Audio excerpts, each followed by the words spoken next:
Hello everyone and welcome to this short snappy tutorial. I'm going to be showing you how I would tackle a photo study with something very complex such as this landscape from the Grand Canyon.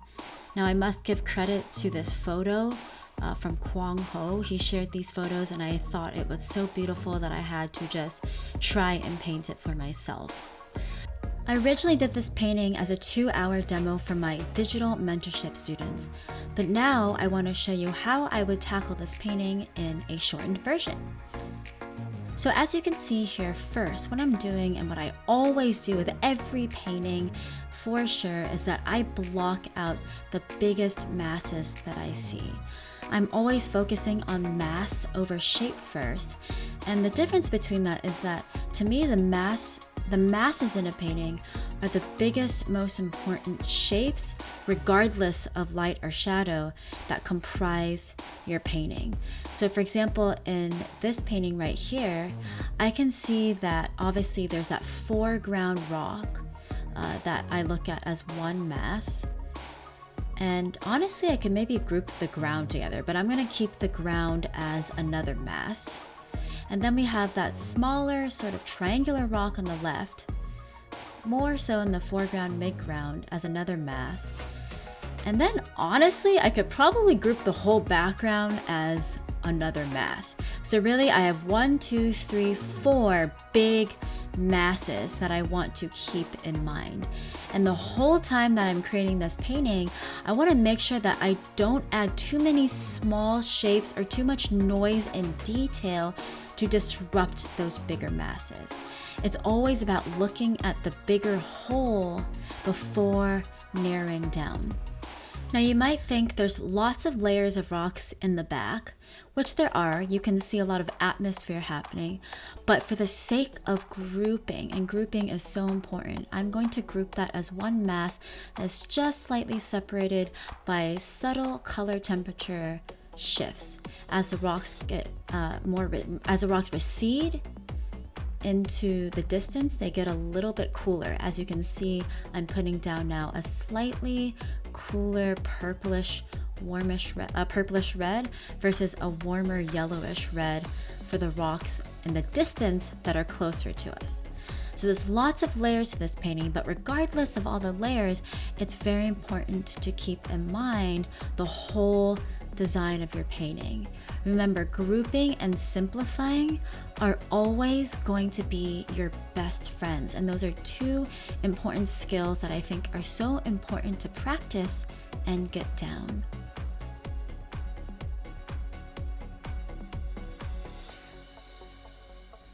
So now that we have our masses established, I can now start adding in the light. And by adding in the light and understanding what direction the light is coming from, you can very quickly create the impression of form without over-rendering or adding a lot of detail.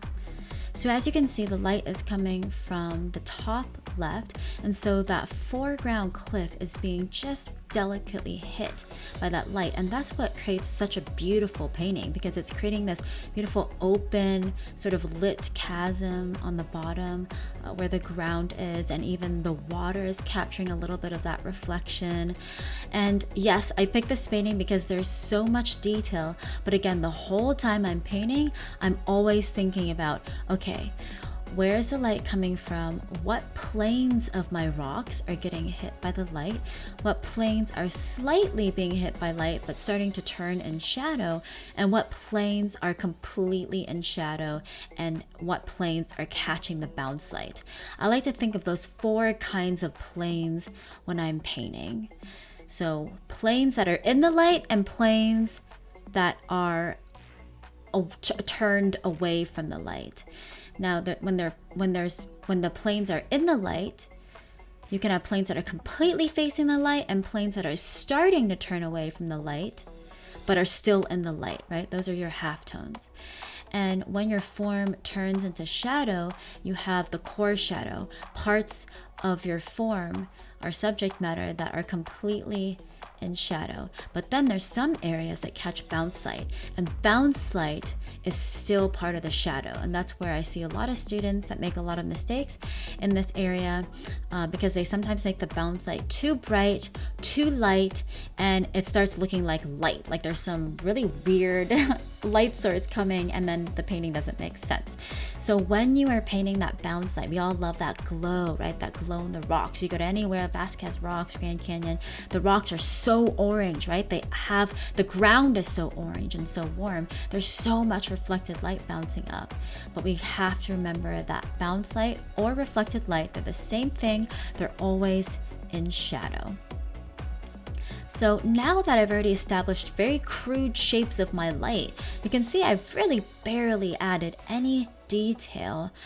My painting is starting to take shape. It's starting to chisel away itself. I guess I'm the chiseler in a way, but I love to use that analogy of chiseling away.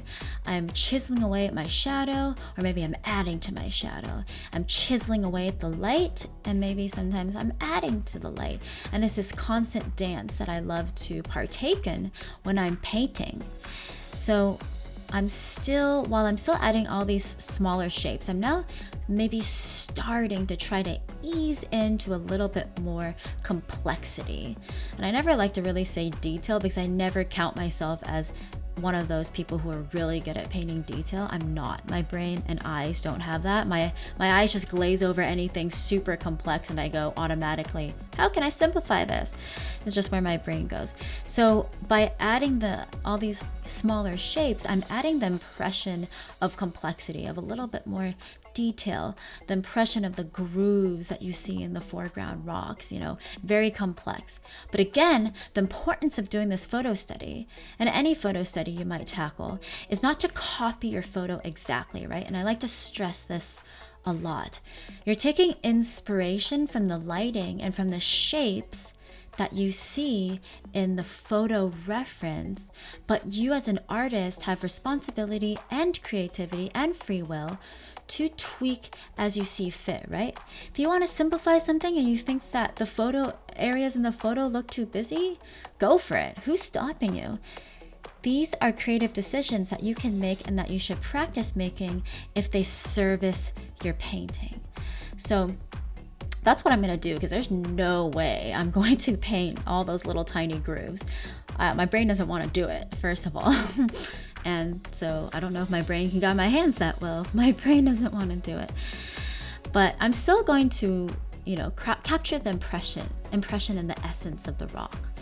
So I'm using a simple hard brush right now. And if you guys have followed any of my other videos, even my gouache videos, you know that I'm a fan of simple brushes.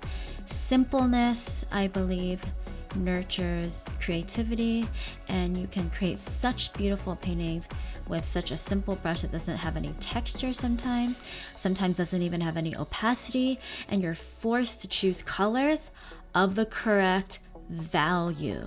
I hope you're able to fill that in for me and say it with me as I said it, because value is so important, right? And every color that I'm choosing right now, I'm constantly assessing first off over anything else. Is that color that I put down the right value? If I think, yes, it's the right value, then I'll think, okay, is it the right color temperature? So these are kind of the steps that I take. Is it the right value? Then is it the right color temperature? It might be too warm, and I go, okay, I need to adjust and make it slightly cooler. Or maybe it's a little bit too cool, and I need to make the color a little bit warmer.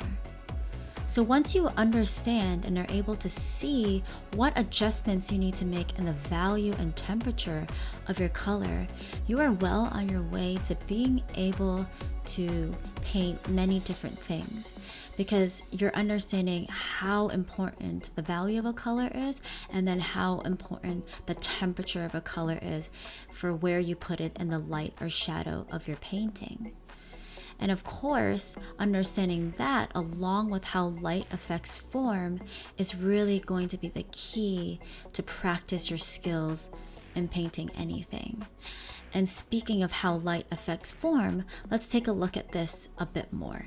You can see that in the foreground rock cliff on the right hand side, that big cliff, the planes that are facing upward but are still in shadow are catching that ambient blue light from the sky. And therefore, that blue light from the sky is turning the local reddish color of the rock into more of a purplish, lighter purplish tone. So that is how that skylight is affecting those upward facing planes of the rock in shadow. And as the rock form turns, it now starts to become warmer, that part of the rock in shadow, because it's catching the bounce light from the surrounding rocks and also from the ground. So you can see how if you're able to simplify what you see into planes and analyze where they are facing the light source, you can really easily break down anything and understand how the value of the colors that you put down are being affected by light, right? You can also see that the ground itself, all those little tiny rocks in the river, the ground is also very cool. It's catching that ambient skylight from the sky.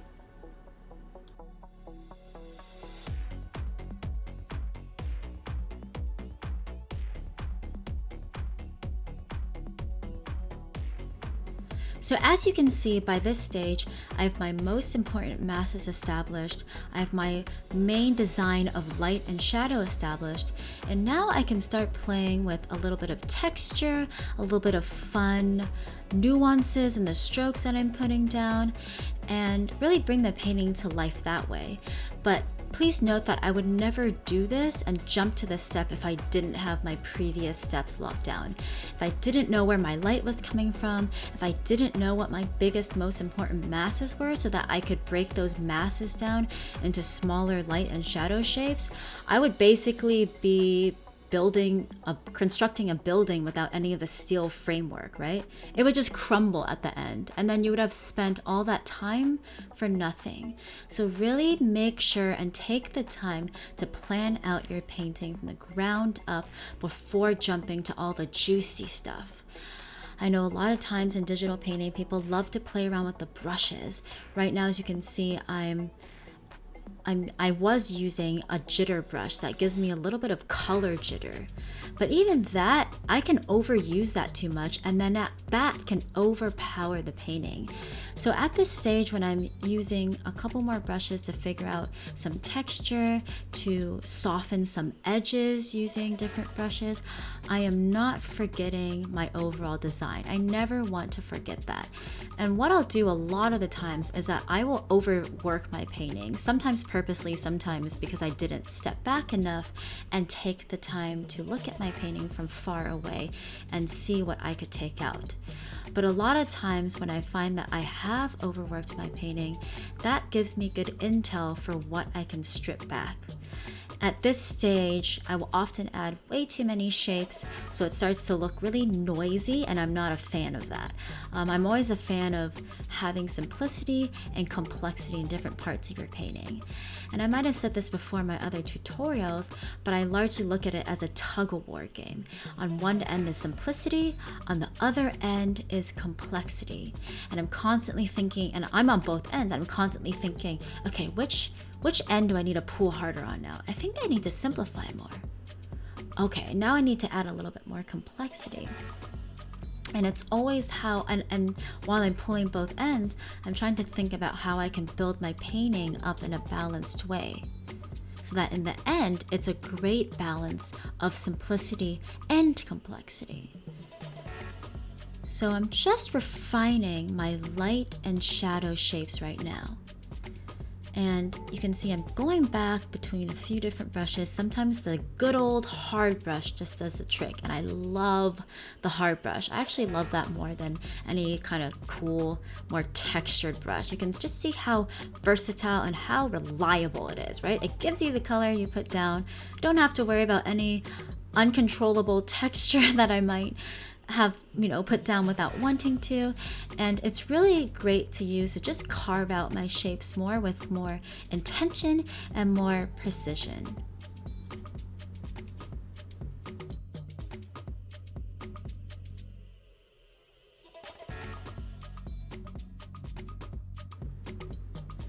So let's see how I'm thinking about that for this painting. I know that I want those background rocks near the center background to definitely be more simple. I know you probably see a lot more grooves and a lot more crevices in the photo, but as an artist, I'm going to strip that part back. I'm going to take creative license to really group some of those values, take away some of those details, and really have it read as a beautiful large mass of shifting color temperatures. And I'm going to, in turn, add a little bit more detail and shapes in the foreground rocks, as well as the ground. Now, as I'm refining my shapes, I'm also seeing where I can push areas of saturation.